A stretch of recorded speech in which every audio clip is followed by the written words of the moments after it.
So, Guardians of the Galaxy Volume 3 is a trilogy closer for this sci fi adventure saga of the Marvel Cinematic Universe. And I think it's safe to say that this is one of the more consistent superhero trilogies of this entire cinematic universe. I mean, when you compare it to like the other stuff we've had with, with like the recent wrapping up of Ant-Man, with Iron Man, with Thor, even though Thor is more of a quadrilogy at this point, they've all kind of like fluctuated.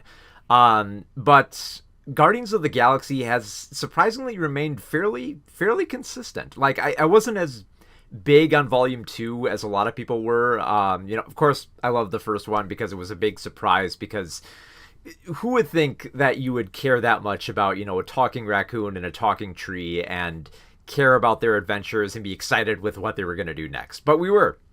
And a lot of that is due to James Gunn. James Gunn having directed all three films at this point, and at least co-written all of them. With Volume 3 in particular, he does write and direct it. And I think having Gunn at the helm makes sure that there's like a consistency within this trilogy here that makes you care about the characters, and that makes sure that its heart is always in the right place, so that it never feels like the film is just like it never feels like this third entry for as long as we've been hanging around with the Guardians of the Galaxy between their own films and the Avengers films. It never feels like it never feels like it's trying to like recapture the same thing. It always feels like it's trying to go in another direction and expand it a lot further. And it's surprising that even after the events of of Avengers Infinity War and Endgame, with how much it would have like shaken up like Volume 3, it remains pretty consistent and builds on everything that came before it, while still being something more. I will say this though, if you've come into this film expecting to see some of the big laughs that you got with like the first film, you might not get as many of those here. What you will get, however, is a lot of heart and a great closure for these characters. Because I guess the best way to talk about Volume 3 is to say that it expands on the areas that kind of felt like neglected in the previous Guardians of the Galaxy movies. Because at this point, with Peter Quill, or Peter Star-Lord Quill, played by Chris Pratt, we know just about everything about him. We get a little bit of his origins within the first film. We learn more about his lineage within like the second film, and his powers and his predicament with like his parents, and his hang-ups about going back to Earth. So we more or less understand Peter at that point. We understand his plight, what he's all about. So this film actually takes its time to explore more of the characters who we don't spend as much time with, and usually felt like supporting characters, especially within Volume 2. That was kind of like my big hang up, is that we kind of forget about some of these characters, and it more or less just feels like they're giving them stuff to do, as opposed to like play like a central role within like the greater story that Peter's going through.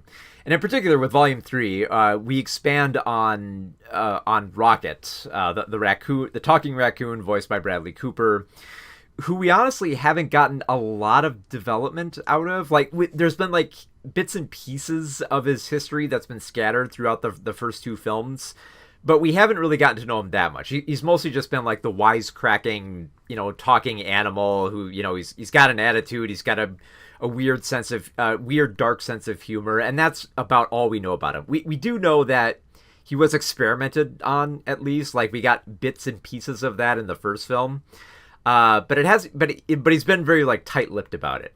And I love how the third volume actually opens up with just like, Rocket, like, trying to run from his past. Like, you can definitely tell there's a much darker tone to this one just by the way it starts. Like when we first see Rocket, he's not as chatty. He's not as, he's not his usual self. So we know something is up, and we're going to learn something more about him. And without revealing too much, we more or less get a complete arc for Rocket within this entire film. We learn more about his origins than we do probably about any other member of the Guardians of the Galaxy. which is so great because like we haven't gotten to see that much of the character's history and got to learn that much about him. So it was fascinating to kind of like spend more time with that character. In addition to that, we also get to spend time with a few other characters who were kind of pushed to the wayside and almost kind of became like one joke characters almost within Volume 2. In particular, with Drax the Destroyer, once again played by Dave Bautista. He's usually like, and this was like my big worry for this film, was that he was just going to be the dumb guy, because like within the Guardians of the Galaxy holiday special, that's more or less what he was. It was just like, it just portrayed him as just like the big dumb guy. And here they like I mean we know enough about him. Like we know like his pathos about like, you know, losing his wife and child and how that has affected him a little bit. We know about his inability to, you know, connect with other people, which is why there's like a little bit of like autism coding within him. That'd be really interesting to see, like, you know, where Drax actually succeeds, as opposed to just being like a liability within every adventure. Because like even within this film, there are scenes where they set up Drax to be a liability within like their big scheme here to like infiltrate places and connect with other alien races. It feels like Drax would be a hindrance. And the more that we get to center on him, the more that it expands his character and actually makes him more interesting. At the same time, like we also get to expand more on like kind of like his best friend throughout this, which is Mantis. Once again, reprised by Palm. I always mispronounce it. Palm Clementif, I believe I'm pronouncing it correctly, who's just like, she's just adorable. She's much like Drax. She reads everything very literally. She has like the same sense of humor as him. They get along great. But she's also trying to find like her own freedom, because she spent, you know, within like Volume 2, they've established that she's been like under the thumb of Ego this whole time. So she hasn't really had much freedom outside of that, and kind of wants to explore more of that. So I love how they expand on her character. And that's like, those are the characters we expand a little bit more on. Like Nebula, we get a little bit more of her coming out of her shell to realize that she's more hero than anti-hero than they thought she was before. There's some great back and forth with her. There's like, she shows like some genuine concern, and she more or less kind of like earns her wings within like this adventure. So that's how much of the characters. And as for like Zoe Saldana, she's kind of a little bit of like an afterthought as Gamora once again, and it's only because it feels like Gamora within this narrative exists more just for like something for Peter to get over, as opposed to someone who actually has like genuine development, because they established like, yes, this is not the same Gamora from this universe. Like, this is one who doesn't want to have anything to do with the Guardians of the Galaxy. She's hooked up with the Ravagers at this point. We got a little bit of in Volume 2, and if you were expecting more of them in Volume 3, you're kind of not going to get that. Like, like, I love how like the film like pushes like, hey, by the way, Sylvester Stallone is in this, and he's the leader of the Ravagers. And we only get to see a little bit of the Ravagers, about as much as we saw in the last film, to the point where we're just like, wait, who are these guys? Where are they? Oh, okay, they're gone. Okay. So like, I'm kind of like a little bit conflicted, because like Gamora exists more or less as a realization that Peter needs to move on, which is kind of treats her a little bit like a prop, which kind of like rubs me the wrong way a little bit. That being said, she does have some decent back and forth with Pratt and Karen Gillan playing Nebula once again, so she has some decent lines. Now, of course, that's all just the characters. But what are they actually doing in this film? Well, they need to save Rocket's life, and in order to do that, they need to infiltrate this kind of secret operation conducted by this new villain called the High Evolutionary, played by Chukwudi Iwuji. And this is probably, I don't think I'm out of line in saying this, I think that the High Evolutionary is probably the best villain that's been in a Guardians of the Galaxy movie. I mean, yes, like, within the first film, you know, like with having like, that the warlord in the first film, he has this kind of like little deadpan moments here and there, but he mostly kind of feels like you're, stereotypical, I am here and the mighty, god of the universe type thing. Which is, it was okay for that film just because the characters, were played off well with him. Within Volume 2, you have kind of like that, like secretly sinister type of like god who wants to control the universe. And the way that the High Evolutionary is set up, I thought it was kind of going to be like the same deal because it has some of like the similar ingredients from the past few films. Like you have someone who wants to change society, they want to rule the world, they think they're doing so through objective means, but of course, they're emotionally driven with everything that they're doing. They want to change the world, they want to blow up planets, big intergalactic menace. We get all that with the High Evolutionary. But what sets them apart is that the Chuck Woody's performance here is amazing. Like he has such a short temper that he immediately goes from like, like that collected intellectual who believes like he knows what's best for society. It's like, oh yes, I'm trying to make the world great. And then within like just like one scene or just like whenever he enters a scene, he'll be a mess. Like there's a great scene when he realizes that with his experiments with Rocket that he's developed someone who's a bit of a genius, that he can't handle it, that when he enters the room, it's like he just got back from drinking. He comes in there and just explodes with anger and is just furious that this life form that he considers lower than himself was able to do something that he couldn't. And just watching his ego get damaged by all that, it's just beautiful, like the way that he explodes with rage, believing that, like he's like some like mad genius and just gets proven wrong again and again, which is the best type of villain. It's one of those people who, they believe that they're doing something better, like they're trying to create the perfect world, and of course they're not. And I love the fact that even the Guardians kind of realize that, like, about like midway through the film, like they listen to a little bit of his monologue. It's like, okay, we've been through this before. We know what type of guy you are. We know what you're trying to do, and we're going to stop you. The same way that we stop every villain. And it's on that level, he works. His performance is just, it blows you away. Every moment that he's on screen, there's a little bit of terror. Not so much because like he shows like that he's capable of great like superpowers and violence, but just that he can like be short fused at the drop of a hat.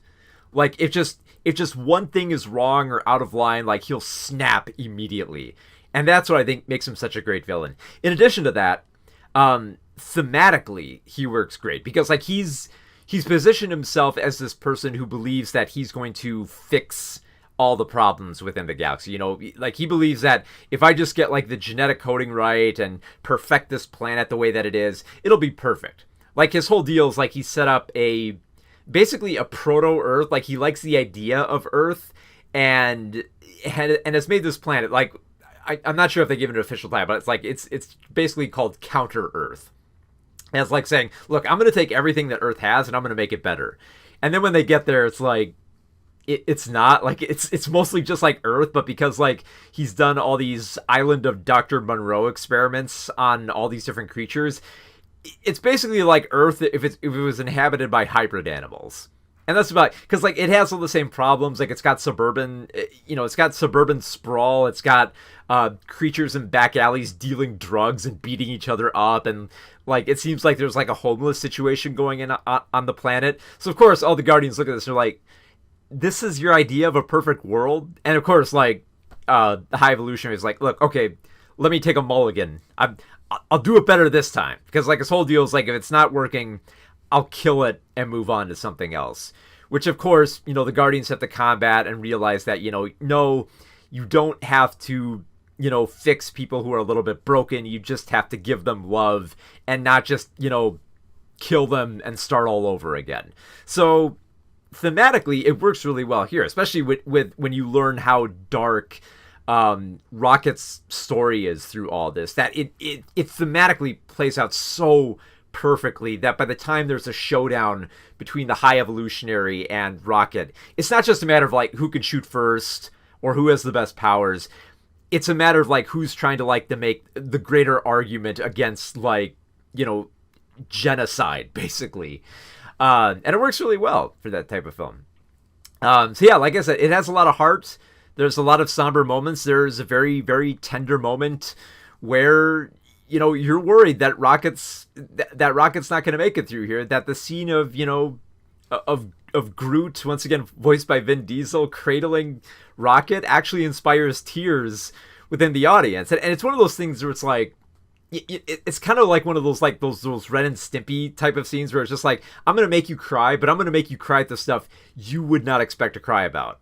So you're going to be bawling at a scene where a tree is going to be hugging a raccoon, and it's actually going to hit you because you've spent enough time with these characters and you like them enough that you're invested in seeing where they're going here. And especially with how much they divulge about Rocket, you know, you really do care for him. You're terrified that he's not going to make it out of this alive. As for Groot, he's just Groot. I mean, like, what more can, like, I mean, he provides like enough like decent heart. He has some cool action scenes. So pretty much everything that you get out of the past films. And I guess his biggest development is that he learns a few new words. So I guess that's progress.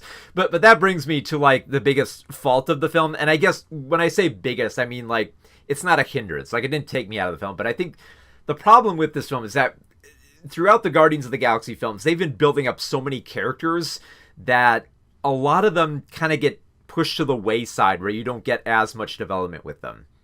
And that leads to like a few arcs that are simplified, which kind of work. In particular, I think it works with Kraglin, once again played by Sean Gunn, who's basically, if you don't remember Kraglin, he was basically the right-hand man of Yondu, and once Yondu kicked the bucket in Volume 2, Kraglin has basically taken over Yondu's mohawk and his special arrow that, you know, if he whistles, it'll kind of like, you know, zoom around and kill people. So Kraglin has kind of like taken on the duties as Yondu, as being like the protector of people and trying to kind of live up to that legacy.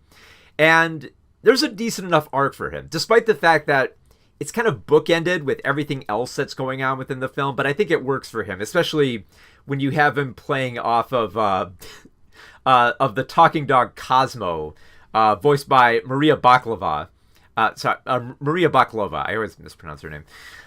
Which is cute. I mean, the extent of their arc is just that Kraglin thinks that Cosmo is a bad dog, and Cosmo wants to get, you know, Kraglin to change his mind, and that's about all they have time for. But I think for as small as their time is on screen, it works for them. Like, it's cute, it's fun, it's adorable. It's a small enough hill for them to get over that you don't mind so much that it's bookended, because it works.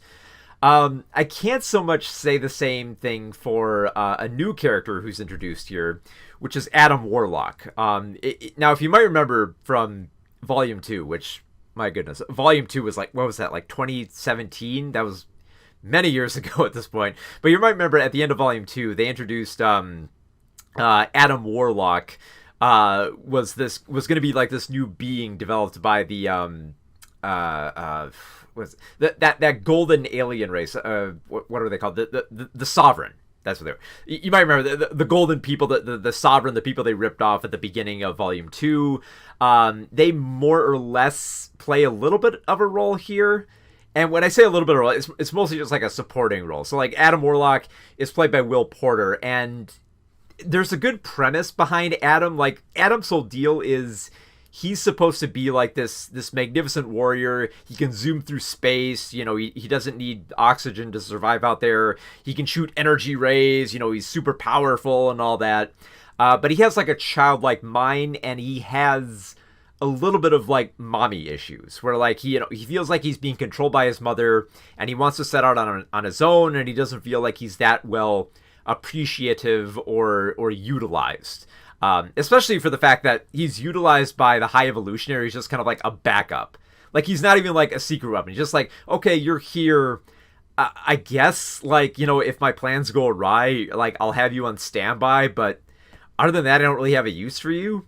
And even the film doesn't have a use for you. Like, it feels like Adam really has to fight for his scenes, especially since a lot of his scenes, even though they set him up with like with pathos and wanting to prove himself and kind of like integrate himself into the Guardians because he's like the perfect kind of oddball misfit to enter into this group. You don't spend that much time with him. That most of the time you're spending with him, it's through like all the VFX heavy scenes where he pretty much enters every scene by just smashing through a window. By just like he never announces himself. It's just like someone tells him, "Oh, go retrieve these people or go attack these people," and he just does it.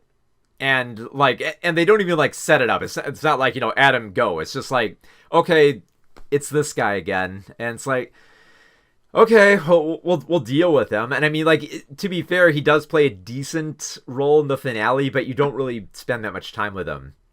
To that same degree, I also don't think we get as much time with Peter in terms of like his goal. In terms of screen time, we get a lot of Peter, but Peter's always focused on his friends and the Guardians. That his bigger arc of trying to like come to terms with going back home and kind of like, revisiting his grandpa that he left behind, is almost kind of like inexplicable. It's kind of one of those things that's just like, it's in the back of his head, but it's not like present within the narrative.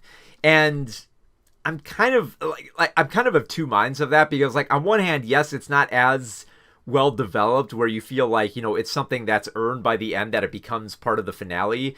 But on another level, we also get to spend a lot more time with characters that we really haven't in the past few Guardians of the Galaxy movies. So it's a little bit of a trade-off, but ultimately, I was batting it around in my mind, but I think ultimately, it works for this type of film because you do feel a lot more for Rocket and Drax and Nebula and Mantis than you did in previous Guardians films and even previous Avengers films. Like, obviously, more than the Avengers films because it didn't have time for them.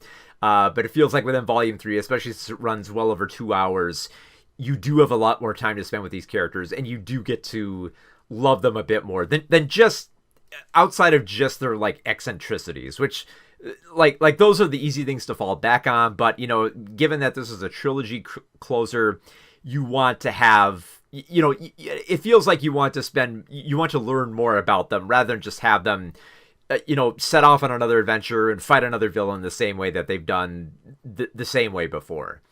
So I guess that's the best thing to say about the film, is that it doesn't feel like the previous Guardians films. But I will say that the one thing that they have carried over from the other Guardians of the Galaxy movies is that is its style.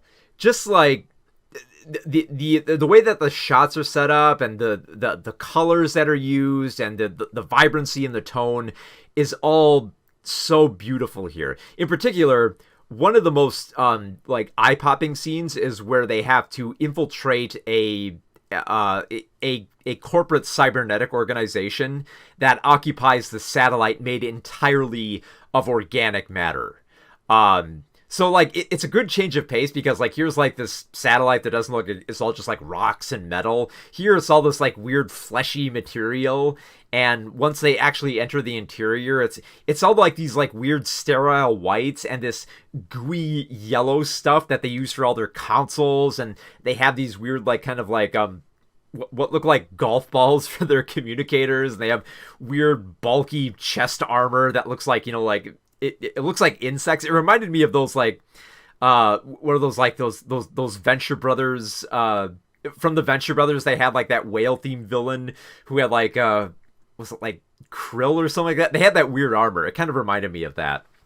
I love everything about the look of that environment, because it just like it looks sterile and gross at the same time. And in addition to just looking good, like especially I love the fact that when they have to infiltrate it, they have to enter from the outside with spacesuits, and all the spacesuits are like, they're all different colors. So it's like immediately your eye is drawn to it. Like the satellite looks weird, and the spacesuits look like different colors, and it's just pleasing to the eye. It's just such, like the whole sequence is just so beautiful. And even when we get to like the counter Earth, which kind of feels like they'd fall back on with simple Earth settings. They do still have some vibrancy and some absurdity to the city and suburban settings. I love once they get into the high evolutionary ship. It's got some bursts of color here and there, and some lived in elements. Like I guess that's the best thing to say about Counter Earth, is that it does feel like a lived in Earth, as opposed to just like like this sterile and perfect, like clean and prim and proper world. It feels like a typical suburbia, with like the couches with blankets, and like the weird family pictures up on the wall, and like the lawnmowers and beer and all that. It's all perfectly set up. I love the way that Gunn establishes this world. And then of course, like I doubt I have to bring it up at this point, but all the hallmarks are there that you'd expect from every James Gunn film. So like you have I mean, what do you have here? You have Lloyd Kaufman making a cameo. You have Nathan Fillion making a cameo. Obviously, you have a little bit of like a tentacle moment. Like there are some tentacle monsters that come into play, as per all of James Gunn's films. And of course, you have the jukebox soundtrack that is a little bit more updated this time around. And it actually and it works. Like it doesn't feel like it's just like playing so much greatest hits here, as much as it's trying to find music that works for certain scenes. And of course, if you wanted some great action, there's plenty of that here, including a sequence in a hallway that is just like over the top, violent, and just wonderful. Just beautifully staged, eccentric, violent, over the top, and fun. It's fun, and it has a lot of heart to it. I guess that's the best way to describe Guardians of the Galaxy Volume 3, is that it brings it all, it brings closure to these characters. Like it takes some interesting routes with them, and it doesn't leave them the same way that they did before, which is great. You don't just want to see these superheroes the same as they are, and fighting the same type of villains every single time. You want them to develop, you want to learn more about them, you want to love them, and you want to see them change over time, especially since like it's been 9 years since the first Guardians of the Galaxy film. You want to see something more than just the same old thing over and over again. And thankfully, James Gunn delivers a perfect, near perfect trilogy. Close, I guess like in terms of like the MCU rankings, like this is definitely high up there. I don't know if I put it at the top, but just for like the sincerity and the heart and the willingness to go into darker places with this material that's always felt a little bit more fun with its misfit angles, for its sci-fi adventure. I actually really adored it, and it's not just that I adored this film. I think I adored just the Guardians of the Galaxy trilogy as a whole, and that's mostly just because James Gunn has been at the helm this entire time, and has had so much control to like form these characters and make you care about them while still laughing at them at the same time. And given the inconsistencies that have been going on within the Marvel Cinematic Universes, even within like sagas where you do have returning directors, where it always feels like a little bit uneven with what they're trying to do, this has been one of the most consistent, and probably, I don't even have to say probably, it is the best trilogy of the Marvel Cinematic Universe. So James Gunn has hit it out of the park with Guardians of the Galaxy Volume 3, and I look forward to seeing all the stuff that he's doing with DC Comics right now. Like he's leaving behind a perfect trilogy for the Marvel Cinematic Universe, and I greatly look forward to seeing what he does with DC Comics.